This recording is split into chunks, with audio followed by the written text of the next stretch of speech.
Tell us how the deal came together in terms of why you decided to invest with him. Well, the deal was put together a few months back. Elon was buying, not buying it, and we haven't changed our position. There are many reasons for supporting the deal. Twitter is a free speech platform, which is global, which is extremely important. We want to support strong entrepreneurs. Elon Musk is a very strong entrepreneur. Twitter is a tool that I use personally very heavily. So, and we want to make sure that crypto has a seat at the table for when it comes to free speech. So, and there are more tactical things like we want to help bring Twitter into Web3 when they're ready, and we want to help solve those immediate problems, like as you just mentioned earlier, charging for memberships, etc. That can be done very easily globally using cryptocurrencies as a means of payments. Possibly. Elon has hinted that this could turn into a sort of super app. Do you think that's possible, and what would that look like in your mind? I think that's very possible. So everybody have a different meaning of super app in their head. I'm not sure if my version is going to be the same as Elon's, but he was referring to WeChat very heavily, right. And I use WeChat quite a lot. So payments, social media, messaging, ordering food, everything. Yeah. Is there a business model or business case that's been made to you, or in terms of why to invest in it? I know you want a seat at the table, but was there a model that you were shown where you said, you know what, I see the path? Or is it more, look, Elon Musk is like the horse to bet on. You look at what he's done with Tesla, you look at SpaceX, and he's defied every critic out there. I think Elon is definitely one of the main factors, but Twitter platform itself is very strong. I believe Twitter has not been monetized well. It has not been grown well. There's many tactical problems, like there's bots that spam my comments. There's scammer accounts on there. It's just not being run well. So I think the platform has huge value in itself. I can see it clearly myself. And right. Especially now with Elon at the helm, we're very confident. So we're not worried about the short-term price fluctuation. They have been working on an edit button for a year. Well, it's a tricky situation. And it's incredibly complex. Yes, good one, indeed. I mean, we don't even have an app that's as good as WeChat in China. And like in China, you can live on WeChat, basically. Yeah. It's like, everyone's like, you live on WeChat, you do payments, you do everything. It's like, it's great, based in China. So I was like, my idea would be like, how about if we just copy WeChat? Hey, copy them. Buys Twitter, copies WeChat. Yeah, pretty much. Yes. Welcome to the Crypto Teacher. And I come back with that video just to make you think. Don't forget to like and subscribe to the channel. And we have CZ from Binance again on CNBC. Teaming up with Elon Musk and getting a piece of Twitter. Getting rid of those bots. And CZ said, what does he use all the time? That's right, WeChat. And we know Twitter, Facebook, Instagram are those perfect social platforms. Total surveillance just like China. And then we have Apollo bringing in hundreds and hundreds of millions of dollars into crypto. The big banks and big corporations are setting up shop right during the bear market. And will Bitcoin be a global currency? And remember, you heard it from Cryptoteacher. Yes, Bitcoin is going to be a global currency, but it's going to be for the machines. It's the money for the machines, because the machines are not going to cheat the system. It's cyber money and digital gold for the machines. And we have Jay Clayton talking about China and U.S. decoupling. And we already see it from Biden, moving the chip companies to the United States. We're not relying on China. Why? Because the two are going to clash.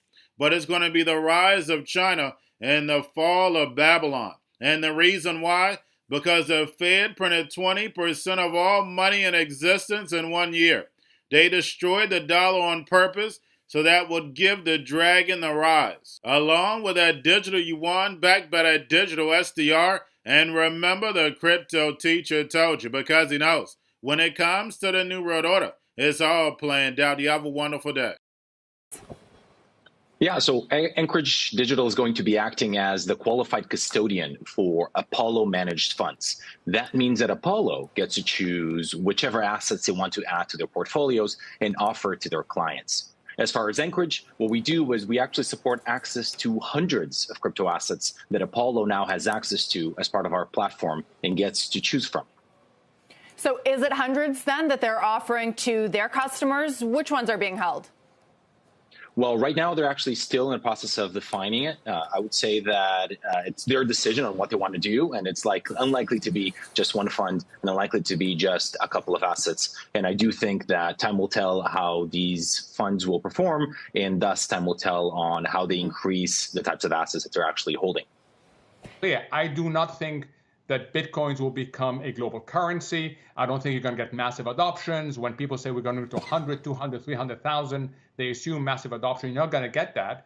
But crypto can and should survive as part of the ecosystem for payments and as an asset class, speculative as it is, but as an asset class. It just needs to be better regulated. As a payment system, though, Mohammed, or can Bitcoin or Ethereum, sit at these levels and be successful for a very long time? Meaning, does it have to actually be worth more? Some people, by the way, would argue that it shouldn't be, that if it keeps going up, it actually can't really be used as a payment system. So you can only tell that ex post. You're not going to be able to say that ex ante because a lot depends on the regulators. Okay, they have a very important role in answering your question, Andrew. Highly reliant on China. We saw that in the supply chain. We saw it in production. We're pulling back from that. I think the challenge has been that the market, which is meant to be forward-looking, also has built in a kind of optimism, and I think it's disconnected from the Fed's deep commitment to getting inflation much closer to the 2% target. I think the market also has been, hanging on ideas, first peak inflation, then pivot, and losing track of the big picture, which is that inflation is dramatically higher than the Fed likes. Labor markets are still very tight. Survey data suggests that the CEOs plan to increase wages going forward for some period of time. And then the article that Nick just wrote suggesting that households are actually in pretty good shape when it comes to cash. All of these things, I think, will be driving the Fed to keep rates higher than maybe the market expects and for longer. And so I think that's been the disconnect. And frankly, it's to me, a bit of a head scratcher. We're going to a different economy. And we're going to be learning more about that as we go. But clearly, we're learning that things can be done from remote locations. We're learning that technology can replace people even more than we thought. We're not going back to the same economy. We're recovering, but to a different economy, and it'll be one that is more leveraged to technology. And I worry that is going to make it even more difficult than it was for many workers. In Silicon Valley, and my friends who work in technology know that what we did to the manufacturing workers, we are now going to do to the retail workers, the call center workers, the fast food workers, the truck drivers, and then even bookkeepers, accountants, insurance agents, lawyers, and on through the economy. So what happened to the manufacturing workers is a very clear sign. This effort. And China has big plans for this. They intend to seed their digital yuan into the global environment by giving it away to visitors at next winter's Olympics. When they arrive at the airport, they're going to get yuan digital wallets. They're going to receive digital yuan.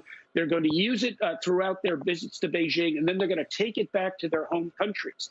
They see this as a huge advantage. Why? Because who controls the underlying protocols, who controls the underlying standards of the future of money will control the future of money.